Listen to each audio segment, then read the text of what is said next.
It's Mike Titino with the Safety First Home Inspection Show. So thank you for having me. It was an absolute pleasure. Love being here. I love chopping it up with you. Catherine, thank you so much. No, thank you. I'm proud of you, man. Good for you. I like it.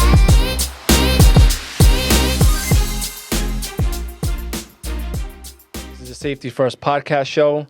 I have a very special guest today, Mr. Lou Soriano. Thank you so much for coming on my show. Really appreciate it. So let's jump into it.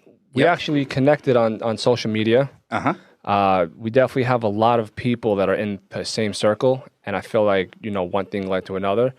And we actually formed the group, the Hustle Squad. Hustle Squad, baby. Yeah. I'm glad you brought that up. Of course. So why don't you tell the audience what the Hustle Squad is? All right, good. I'm glad you brought that up. So first of all, thank you for having me, Mike. I really appreciate it. Absolutely. And we have connected, as you said, through Instagram. We chopped it up a little bit. We've had even a couple, one or two video calls, I think, right? And Hustle Squad, yeah. So I started seeing what you were doing on Instagram, as well as Matter of Visual, Sean Waller, myself. And although we're in different industries, I felt like there was similarities in that you were providing educational content. So was Matt, so was Sean, free game Sean, I call him, right? Yes. He was doing all that. And I felt I was doing the same thing. Add to that we're all people of color, right? Sure. I'm Puerto Rican. I am too, by the way. Oh, is that right? 100%. I was going to ask you about that. I am. Yep. Boricua, okay. Yes. So I don't speak it that well. I don't think you do either. I saw you I've been taking practicing and learning religiously every day. Awesome. Yeah. Good for you. I need to. And I was at one time, but that aside, that was another similarity that I saw. So I said, you know what? We're all out here hustling. We should form our little squad and support each other. And as a result, that's where this whole Hustle Squad mentality came from. Where, if I see you post something, I want to support it, share it. Yeah, sure. And likewise, so it's been nice. And I also feel like it's all about the people that you're surrounded with. And one of the reasons why, aside from that, why I wanted to bring you on my show is because I saw you on Handsome Home Buyers podcast show, along with a few others, and I just feel like you're such an easy guest to have, where just the conversations are just organic, and not only that, but you drop a lot of gems in your podcasts. Thank you for saying that.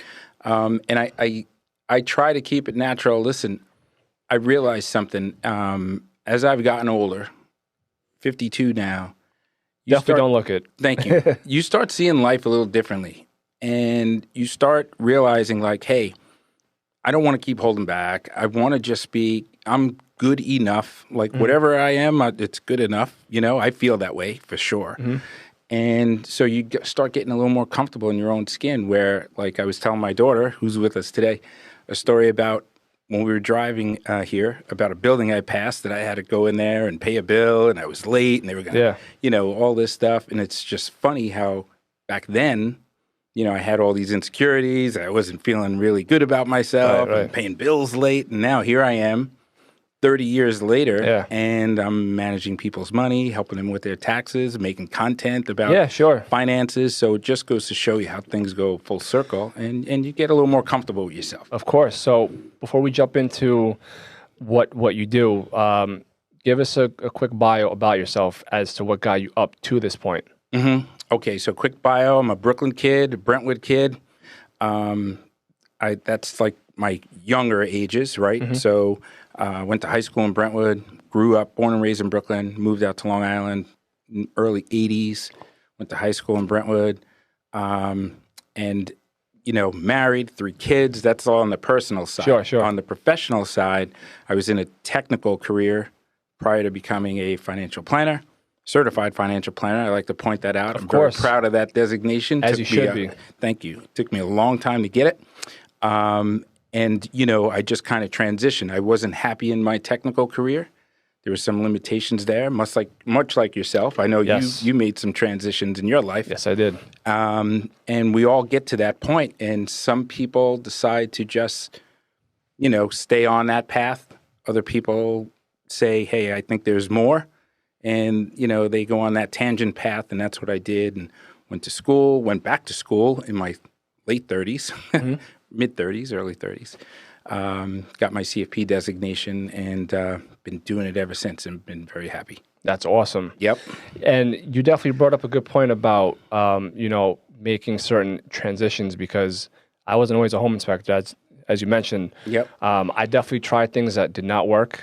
And I'll openly say that because I had to kind of fail my way to where I'm at now with multiple different endeavors that just, you got to sometimes test the waters and just see what works and what doesn't. Right. And I feel like that's all part of the journey. And when you're going through it, it's very frustrating.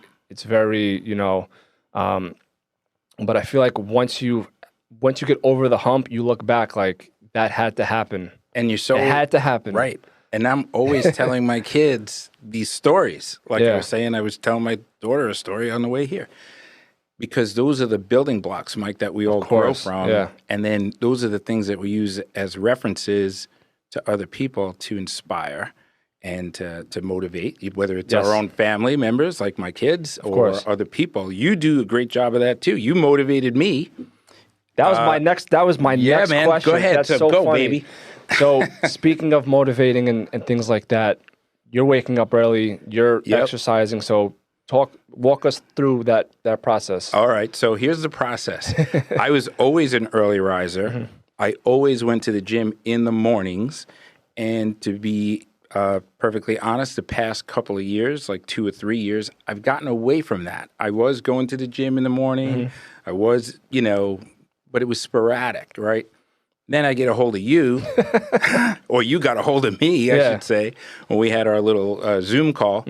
And I was like, bro, you're getting up early, like 4 a.m. Like, what the hell is that about? You're doing you're running miles and like Tim's on and, construction boots and 4 in the morning. I'm like, man, I should at least get up at 6, right? It's like I'm slacking if I'm up at 6. That's like you're ready for lunch at 6 o'clock. Yeah. I casually mentioned that to you that, I'm going to start getting up early and going to the gym and this and that. And then you said, say that again. And you recorded it and shared it. And I was like, oh, shit, I'm on the bubble now. I better do it. I said, and I did. So I did that for like all of January. I was very diligent about it. Not going to lie, I've been slipping a little bit here and there. But I'll tell you what, if I'm not at the gym, I'm working out at home. I got a Peloton bike at home. So I'm trying to do things. But I am getting up earlier, much earlier than I was before. And I have you to thank for that. So thank you, bro. Well, you're very welcome. I post those things just to show people that if I can do it, literally anybody can do it. Because I've gotten multiple messages like I'm trying to wake up earlier now because I see how consistent you are. And I always use the platform to, if I'm doing something that's been working for me and self-improving, then why not share it? Right. So aside from that. Now, you said you're a CPA, right? CFP, certified. CFP, I'm sorry. It's easy to get confused. A lot of people do. Yep. So what is that exactly? So a certified financial planner, unlike a CPA, so a CPA is a certified public accountant. Right. So they deal primarily or only in taxation. CFP, you're talking investments, estate planning, taxation, insurance. So it's a little more holistic type of planning, overall planning. So if you speak with a CFP, I happen to have a tax practice too. So I prepare taxes and I manage investments for my clients. But some CFPs only do, let's say, estate planning, or they might just specialize in investments only. Some do a combination. So unlike a CPA, they kind of have an overarching understanding of all disciplines of financial planning. And that's the difference between a CFP, certified financial planner, and a CPA, certified public accountant. And I'm guessing you have clients that range, whether they're entry level or. Yep. So, funny story. When I first got into the business, even before I was a CFP, I was licensed in investments. So CFP is like, it's a designation you go back to school for and you take a certification exam. But I was working with people who could put away $50 a month, so on and so forth. I still work with people who have, small amounts to invest. I work with people who have hundreds of thousands of dollars. Sure. So to me, there is no minimum because I just want to help as many people as possible. So that's something I try to, and it's something I learned in my own life, Mike, was you don't need to wait. And I was just speaking with 2 realtors this week about this very topic is don't wait until you have like this nest egg. Like, oh, I'm going to wait until I got 5,000, 10,000 to invest. Don't do it. You got $100 a month, do $100 a month. Yeah. You got 1,000 to invest, do that. Get started, just like we were talking about with physical fitness and exercise. Always the first step. You can't wait until like, oh, I'll wait until I lose 20 pounds and I'm starting to go back to the gym. Right. No, you'll lose the 20 pounds as you go. start going Absolutely. to the gym. So it's that's the kind of approach I take still to this day. I don't have any account minimums. I work with clients no matter what they have. So. And with your experience, do you find like a common mistake, I'll say, that what people do with their money that you would just strongly advise against that you might see just, throughout the course of your... Listen, money is... it's a funny thing, right? It's hard to judge. It's hard to tell people.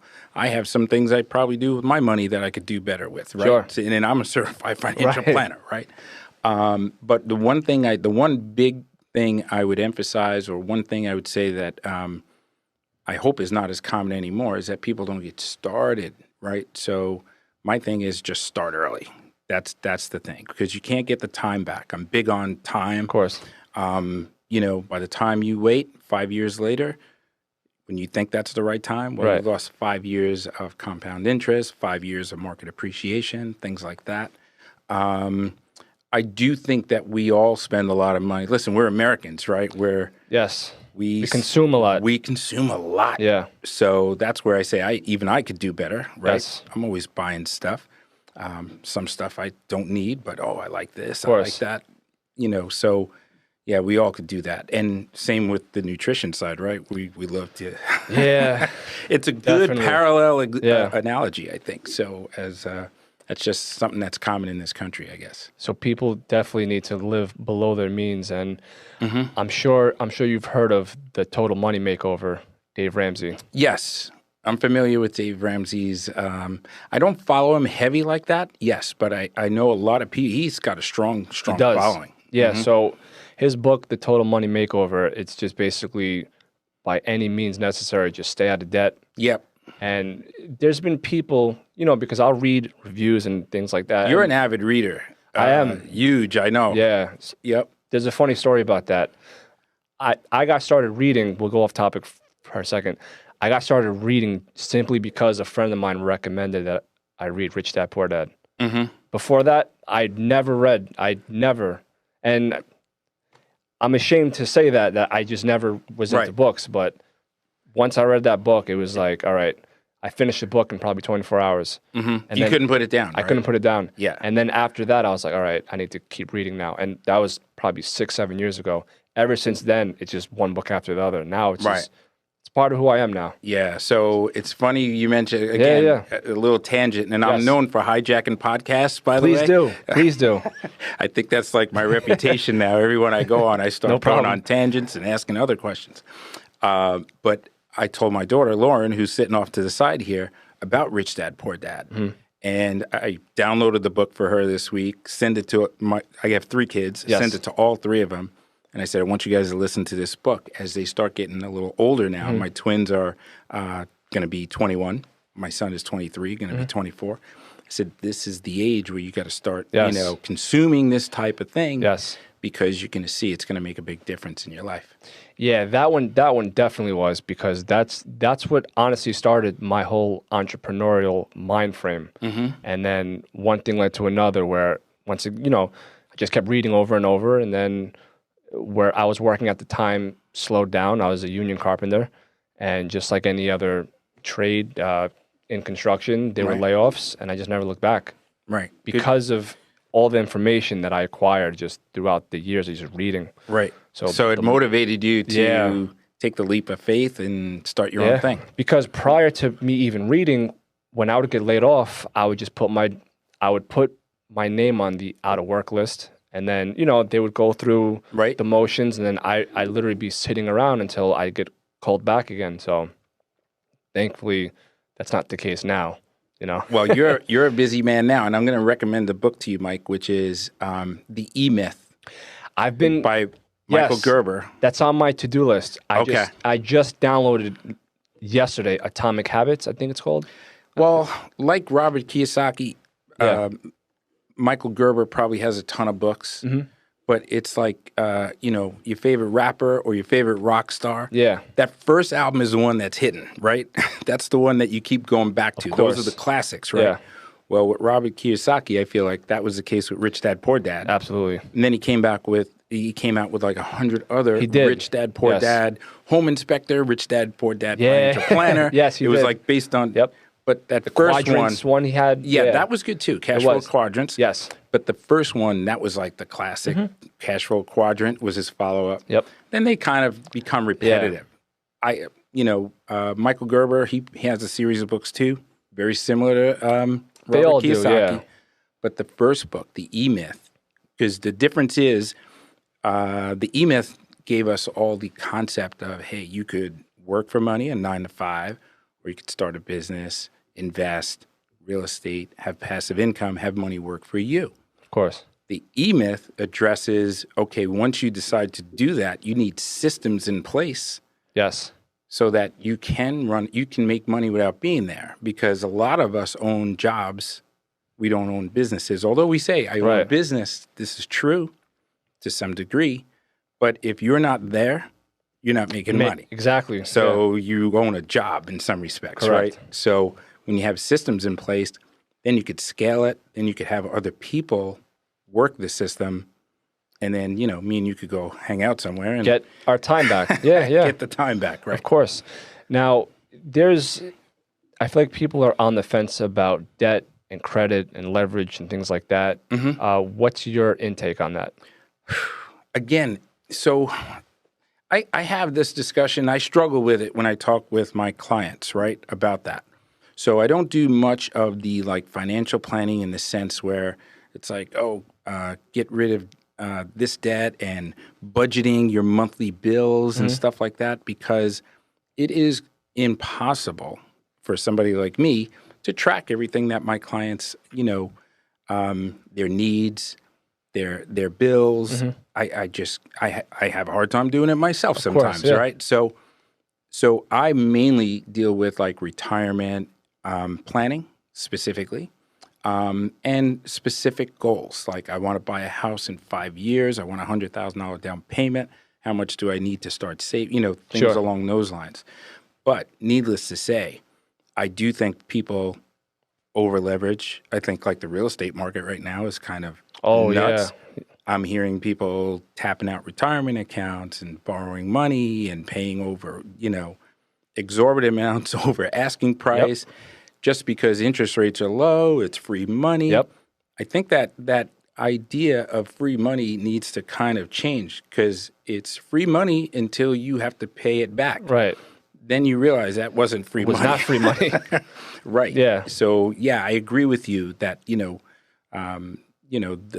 over leveraging and, of course, over borrowing and I was talking with Charles about that too on our podcast. It kind of, it could swing both ways, right? But some people are, kind of over leveraged, and you never want to be house poor, where, you're working just for the house. The house, yeah. No, I definitely agree. It's funny because I just checked my credit score not too long ago, and one of the things that was a strike on my credit score was I don't use it enough. I'm not in enough debt. Isn't that crazy though, in a way? And I'm just like, wait, I have to be in debt to have a higher. Well, they want to see a history, right? That you're borrowing and paying back. You're borrowing and paying back. Right. So they want to see that, I just never fell into that routine of, borrowing money, I guess. But it's funny, when I was 18 years old, I didn't have any history, obviously, and I went to the bank and I got a secured credit card. I started out with literally $500 of my own money, and I put it down, and then over the years, my credit line increased. But like I said, I just never use it, which apparently is not a good thing. Right. You should have I don't want to call it lines of credit because it sounds like a home equity loan. But Sure. yeah, credit could be a good thing. And there are guys out there that talk about how you can leverage credit. I don't want to get into it too much here because I don't want to make it seem like I'm advising this in any way. Of course. But there are guys out there who are saying, hey, use credit to your advantage, especially in this low interest rate environment. And there's a lot to be said for that too. But like you, I'm cautious on debt. Absolutely, yeah. And again, just bringing up Dave Ramsey again, I have a client who's heavy into Dave Ramsey too. He follows his plan. He bought into his program. I think he has a program paying off debt. There is one thing I disagree with with Dave Ramsey. Please let us know. All right. So, Dave, if you're listening, who am I to, right? But whatever. He does talk about paying off debt at all costs, right? So don't put into retirement account. Don't do this. Don't do that. Right. Don't spend any money. Just pay off all your debt, which is okay. But again, I know how much it takes to retire. So when you have some people who are not putting into a retirement account because they're saying, well, rather than put that couple $100 into my 401k, I'm going to put it towards my debt. Now, what I would advise is, maybe if you want to scale down what you're putting in your 401k because you want to pay off your debt, that's okay. But you could walk and chew gum at the same time. Of course. So put more towards the debt than your 401k, let's say in this example. However, when you're not putting anything into your 401k, well, there's a couple of things that are happening. If you are working for an employer who matches contributions, well, you're missing, that is free money. Right. You're missing that added match, right? So if I worked for an employer and they say, hey, for every dollar you put in, I'm going to put in $1 or 50 cents, right? I'll match 50%. That is free money. You're missing on that, number one. And two, if you have the kind of market that we've been having the last couple of years, you're missing out on that appreciation. Meanwhile, you're paying off this, $25,000 debt or higher. I understand people have big debt, but you kind of have to, you don't want to pass out on free money, market appreciation, because by the time you pay off all this debt, it could take a couple of years. And then, like I said, you're going to try to double up on what you weren't putting in to your retirement account. You can't make up that time. So never, yeah. That's the one. I got you. One wrinkle. Listen, he's good. Yeah. I'm not suggesting that he doesn't have a good program or anything. Right. But that's the one thing I disagree with. And he also mentions about leasing cars and things like that and financing vehicles. What's your intake on that? It really depends. So if you, I've changed my thought on leasing cars more so as time went on, especially for business purposes. I'm a big fan of leasing cars. What does Dave say? Buy them? Don't. He says to not lease them because the amount you're paying on top of it and all that stuff. Well, if you have a corporation, so it depends how you're structured for business too, right? So if you are not, incorporated, if you don't have, you could lease a car through your business and it's an expense to the business. You could write off the, so the mileage and everything. Yeah, well, besides the miles, you could write the whole thing off if it's owned by the corporation. Listen, there again is another good example, Mike, where you really have to weigh things out. There's no clear-cut way to say, hey, this is the way to do it. It depends on your circumstances, your business, your income. But we all know cars are a depreciating asset. Absolutely. So even if you buy a new car and you buy it cash, the minute you drive it off the lot, bro, it's done. It's gone down in value. So speaking of business, your son is a business owner. He's a real estate agent. Yep. Which I haven't met him yet, but hopefully one day we'll connect some way, somehow. Shout out Justin Soriano, yeah. So shout out to Justin. And what advice would you give him? Because I feel like he's in a position right now, young business owner, has you as his father just to guide him through, whether it's business or life, I'm looking at daughter as well. Yeah, I'm looking at my daughter. My daughter's listen to me more than my son does. So, and I say that, not to say that my son doesn't listen, I'm teasing. Yeah. But, father-son dynamic is a little different. And I was like this with my dad, right? You want to build on your own, it's like, he's so busy trying to do his own thing, get his own thing going. He knows I support him 100%, but he's still at that age where it's like, yo, I'm going to do it my way. Yeah. And then you'll see. I'll show you. Yeah. Yeah. Kind of like I'll show. And I encourage it. You know, I want that to happen. But a funny thing has happened with this whole Instagram and even me sitting across from you, Mike. I'm doing this because of my son. He kind of put me on in a way. Right. Because he was in real estate. He's on Instagram. 2020 happened. Everything shut down. I'm watching all these realtors. I'm watching you. I'm watching all these different people. And I said, you know, I never thought to use Instagram the way the real estate community does to promote themselves, promote their business, to educate. Then I started doing that. I started following Justin and Dan O'Neill and all of his crew, you know, that he works with. Started following Charles.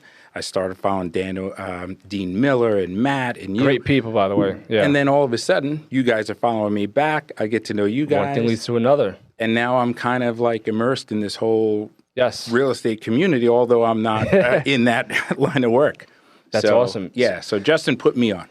So regarding the whole father-son dynamic, do you ever feel like there could be a fine line of helping him and then enabling him in a sense? Because sometimes, you know, parents might want to, you know, do everything for their children, Right. Or they might just take a step back and say, you know what, let them. Yeah. So do you have kids, Mike? No. All right. So here's the thing. And I asked that for a reason, because you want to, as a dad, right? Never mind financial planner, never mind this and that. Right.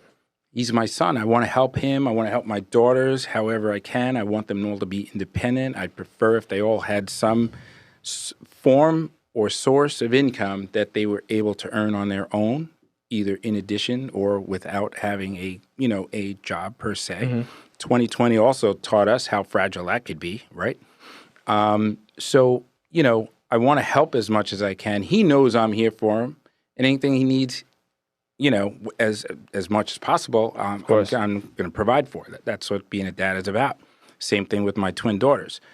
But you want them to go out there on their own. Having the background that I did from Brooklyn, Brentwood, listen, you know, I, in some respects, am in a better position than my parents were, but that was because of the hard work my parents did to put me in that position, me and my brother.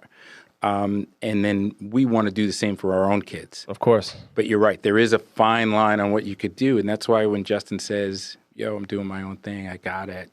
Let me do me and this and that. I'm like, okay, but I could probably help you get there a little faster. But if you want to do it that way, I respect it entirely. And he knows what it is. Because some people, depending on their upbringing, having supportive parents or having successful parents can be crippling because they get too comfortable. And yes, I was on a podcast with Handsome. I think you might have seen the episode. It was over the summertime, but like I did. And I was so impressed with that. That's when I reached out to you. I remember, yes. And I was just telling my daughter on the way here, after you meet Mike, I want you to watch his episode. So thank you. Yeah. So, by the way, a couple days ago, I actually had my own mother here on the podcast show. Oh, that is, when's that coming out? I don't know yet. Okay. I want to see that. Because I felt like in that episode, I only touched base on my upbringing, a few sentences here and there. Just that little segment alone, I got multiple messages after the podcast episode had dropped. So I just thought, you know what? I feel like maybe I should shed more light on it so people could really see why I am the way that I am as far as work ethic goes and everything. You're like that. hardcore, man. That's the only way I know. And that goes because I never had the supporting parent figure and a father figure to show me the way. So my back was against the wall, and I was just kind of like, whatever it takes to make it happen. But looking back, that's the best thing that's ever happened to me. And that's what I'm saying. Yeah. So being a dad, that's where it gets a little conflicting, right? Because when you hear about people who are, as you put it, super successful people to me are people who are happy. Yes. Right? That they're happy. Not rich, not, some people are rich and not happy, and some people, they don't have much and they are very happy. So to me, being successful is happy, number one. But in the typical sense, it's like you became basketball or a star athlete Right. or an actor or something like this, and you always hear, or somebody in the music industry, and you always hear about the rough upbringing they had and how they didn't have. So we support, these Yes. people. We would love to see people win like that, right? And then to your point, you could have people who are just like, they come from successful financials, Correct. stable households. Yep. They just were given stuff and Yep.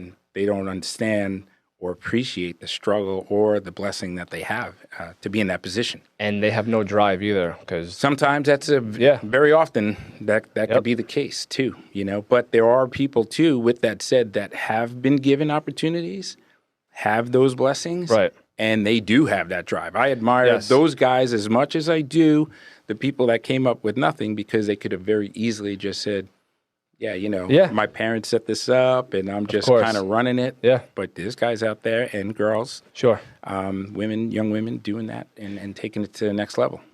Now, what transformation have you seen personally, whether it was from one of your clients that might have started out with you with not much and, they followed your guidance and, years down the road, they just evolved into they just evolved and put themselves in a completely different position, I guess you could say. Yeah. So that's a very interesting question. So I have two clients and one friend who is not a client, but I want to have, when I have a podcast, I'm going to have this woman on, and she's going to be amazing. I don't even want to give too much. I got you. But there are some people who I learn from my clients a lot of times too, Mike. So, like, I had one client who said he was going to open up an ice cream shop. I don't even want to say where because I'll give it away. But, and I says, that's not going to work. It worked. Not only did it work, the guy started buying other stores and stuff like that. So, you can't put your limitations on somebody else. And in that case, I did. And the same is true with the woman who's not a client of mine, but I saw her start out with a shop, out in Port Jeff. And I was wondering, like, oh, that seems interesting, but I don't know how the heck you're going to make money doing this. Right. Not only is she doing well and still there many, many years later, I think she has like 3 or 4 locations now. Wow. Amazing story. So again, this is the kind of thing, but it made me realize that you can't discourage, or you can't put on a whiteboard or a chalkboard and write out all the numbers. Sometimes things happen, you know what I mean? And if you have that drive, which I know you do, you got to be patient though, and things can happen. But what I find with my clients is, now being, 52, as I mentioned, I have clients from when I was 20, 25, Wow, look at 30, that. and I see the evolution where now, that plan worked, and we got my kids through school. Amazing. And my house is paid for now. Wow. And now they have kids who are in their early 20s, just like I do. So now I'm working with the next generation. Passing on the information. And I'm more amped now than I was 25 years ago, because I know a lot more now 25 years in than I did then. And that's why with the young realtor in the real estate community here on Long Island, I'm so amped to help them out, because it's like, yo, I know what we need to do now. Yeah. This is how it's done, and getting them set up. They have the knowledge, but you have the wisdom, and both go hand in hand. Yeah, and I'm learning this past year to get out of my comfort zone, even doing something like this. If you would have told me last year I'd be doing something like Me too. Never. Me neither. Never. But Me neither. you young guys are giving me that energy. So Yeah, and that's definitely credit to Charles, because, Charles always emphasizes, just go out there and do it. And one thing I've taken from him, and I don't do it as well as him, but sometimes I'll just jump out there and not have everything set in motion, and then I'll figure it out kind of after I've already pulled the trigger. But I kind of look back like, at least I started something. Because, let's face it, my podcasts aren't perfect. I don't know everything from A to Z how to do this. But can I tell you, that's awesome. That's why they're good, because it's organic. Yeah. That's what's up. That's what people want to see. They don't want to see all this polished stuff and, Yeah. everything's so scripted. Exactly. Like, you have a concept, you have an idea, and your heart's in the right place more than anything. That's what comes across. Of course. And in this current day and age right now, in the current events, what should people know right now that's currently going on? Well, from your standpoint. Yeah. So like from my standpoint, I think everybody should have some sort of side hustle, no matter what that might be. I think everybody has a talent. I think everybody has a gift. I think everybody has some sort of skill that they could leverage to earn money on their own and in addition to whatever they might be doing through their employer. Like if you have a job, you don't have to depend on just a job. I'm big into that whole side hustle Yes, of course. community too. So I have many, many people who I work with who have a 9-to-5, but they also have a dream. And Yes. that might be, and some people don't have a dream that they want to leave their job. Like, no, I love my job. I want to stay at my job. Listen, we live on Long Island. It's expensive out here. Yes, it is. I need some more income, but I'm not going to go work a part-time job somewhere. I could do this. I could do build that. something. So it's awesome. And one of the more inspiring stories, and this is another young man I want to have on a podcast. He started a car detailing business like right out of his home. Does amazing work. Shout out Evan. It goes to show you like the youth, they have that confidence, I feel. Unlike my generation, when we were coming up, we were told like go to school. Yep. Got to go to college. You have to. Yep. If you don't, like, You're a failure. Yeah, that's not true. Yeah. And once you get out of school and you get a job, you stay in that job. If you get a job, stay there for 25, 30 years, retire. Happily ever after. It's not happily ever after. And, the young generation realizes that. I think that the tide is kind of changing with that whole Absolutely. way of thinking. And outside of work and business and things like that, you cycle, if I'm not mistaken, right? Yeah, I was heavy into cycling for a long time. I was even a spin instructor at one time. Wow. Just because I liked it. Of course. You know what I mean? I didn't, obviously, you're not going to make any money doing that. Right. But yeah, I got heavy into cycling as a result of getting into spin. Okay. See, everything with me, it's like one thing leads to another, Absolutely. to another, Of to course. another. It evolves. So I was going to the gym. I see everybody getting into this whole spin thing, which was like really big about 15 years ago. I was like, oh, that's pretty cool, I can check it out. And then my wife took me, she says, oh, they're having a class for couples on Valentine's Day. It happens to be, the date we're doing. This tomorrow. Valentine's Day is tomorrow. Yeah. So we did a Valentine's Day spin, couple spin or whatever. And I got into it because I used to DJ as a kid back in Brooklyn. I used to Freestyle? Bro, I did everything. I used to fix bikes as a kid, Brooklyn kid, Of course. putting stuff together. And it's like, okay, I got a new bike. So this was kind of like a combination. It was music, the lights were off, and you're on a bike. After the class, I told my wife, I think I could do this. I could be an instructor. She goes, you are out of your mind. There's no way. So I took that as a challenge. Yeah. Started looking into it. Took the course. Got certified. Started. I was a spin instructor at Energy Fitness, Gold Gym, and then through that, I met some guys who were into cycling. Then I got hooked up into cycling. And they're like long distance, right? Like guys will cycle for, how long? We would, on like a short ride for us is like a 20-mile ride. Yeah. On weekends, we were doing 50 miles, 60 miles, and then on occasion, 100-mile rides. We got to the point where we did some rides around Puerto Rico, La Vuelta of Puerto Rico. 3 days, 375 miles around Puerto Rico. Wow, that must have been amazing. Yeah, so the longest ride I ever did in one clip was 150 miles or so. So yeah, I was heavy, and I want to get back into that because I feel like that's what got me away from getting up in the morning, going to the gym. Like I would work out all winter, knowing the other end is going to be spring and summer, which was my riding season, cycling season. And we got away from that because as we get older, kids, work, I started, by no means would I consider myself someone who cycles, but I think it was last year around when COVID first hit, and it was around the springtime. It was the first it was the first week where there was actually nice weather. And I just thought, I was like, all right, I have to get a bike right now because within this month. Oh, when COVID hit, everybody was looking for a bike. Yes. You couldn't find a bike anywhere. I lucked out. I don't even know how this happened, but the first week of like, it was actually nice out. I was like, I got to get a bike right away. And then I got my bike and I was hooked. I started going on trails and started every weekend. Yep. Just the Massapequa.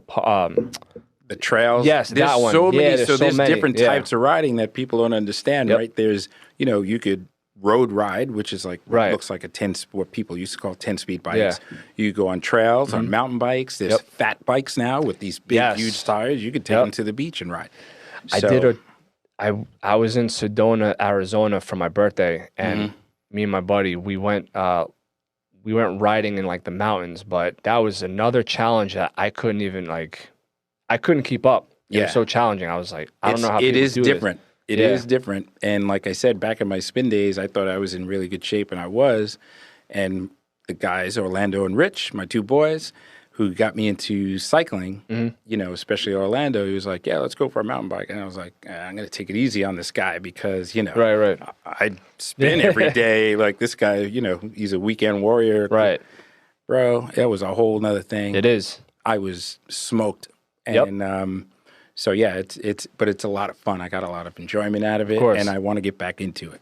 Now, you had mentioned, I think it was on our first Zoom, we were making the introduction, and you mentioned, I think you've been married for how long now?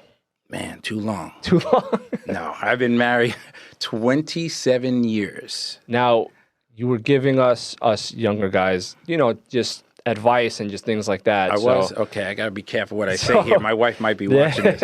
Okay. So what do you think is one of the key elements to like a long-term relationship? All right, that's a good question. So the blessing I've had in my relationship with my wife, shout out Julie, is that we literally kind of raised each other. You understand? Okay. We came from like not much. We had great families, still have great families.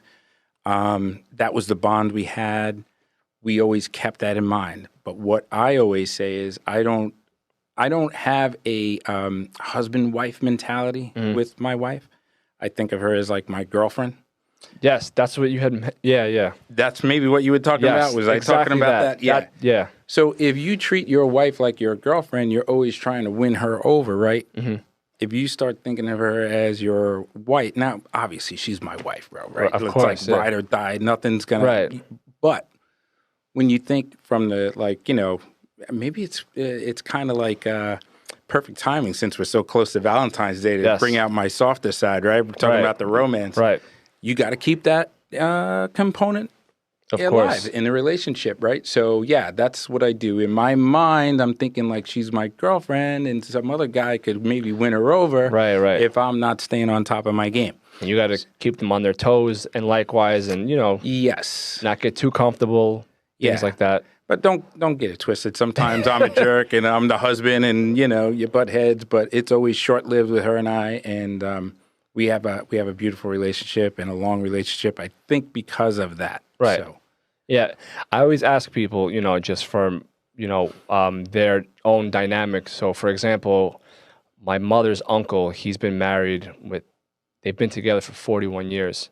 Wow. And it's funny, too, because on Facebook, I kid you not, pre-COVID, obviously, but they would be out in Miami on the weekends. They would they would be dancing at the nightclubs every weekend. Yep. And I'm just like, man, that's something that I want when I'm older. All right, Mike. So now I'm gonna sit you down, young man. Even though you're sitting down, but that's another thing. I think as much as I respect all you young guys, and I was talking about this with Charles. Shout out Charles. I wanted to shout him out before. Of course. That guy has done a lot for a lot of people on Long Island. Myself. I think it's underestimated even the impact he's had with people on Long Island as far as putting themselves out there, social media, podcasting, believing in themselves, chasing a dream. So I'm just going to leave that out there. But I have strong feelings for that guy, and I'm shout out Charles. Of course. But one thing I'll say, and I'm not attributing this to him necessarily, but all of you young guys are always talking about work. work. I'm guilty of that. And I'm up at 4 a.m, and I'm going to bed reading books at midnight, and it's all about work. It cannot be. This has to stop. We got to like chill a little bit. Yeah. You got to have time for yourself. I like to do like 5 things, right? Things that I enjoy doing on my own, whether it's going to the gym, riding a bike, whatever. Things just with my spouse, right? We have date night, whatever. Things with my kids and, you know, as a family. Things with my extended family, right? My mom and, you know, cousins and family reunions, things like that. And then, you know, also things with friends. You got to go out with your boys once in a while and hang out. It can't just be all this work. Yeah. It's like I'm going to call a little bullshit on this 24/7 work mentality. I'm guilty of that. You got to live a little bit. Oh, because that's what you work. What are you working for? You want to work so you could enjoy yourself a little bit. So you're bringing up that your uncle has this successfully long, happy relationship. They're in Miami. They're salsa dancing. They're doing all this stuff. Obviously, they're not working all the time. They're doing something right. And again, Mike, you cannot get this time back. You got to keep that in perspective too. So I'll just absolutely no, yeah, that's definitely something.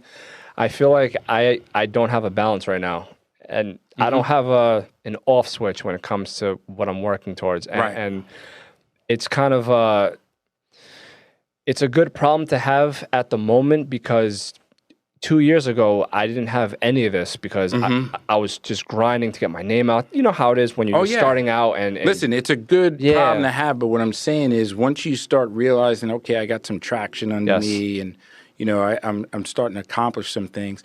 By no means am I saying stop, slow down, rest on your laurels. Not at all.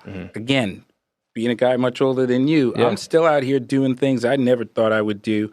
I'm still pushing things. I'm still getting out of my comfort zone, and I'm still trying to grow. But at the same time, there's times to work, there's times to chill, there's times to do things with your family. You know, so the balance thing, I'm big on that, and you know, whatever.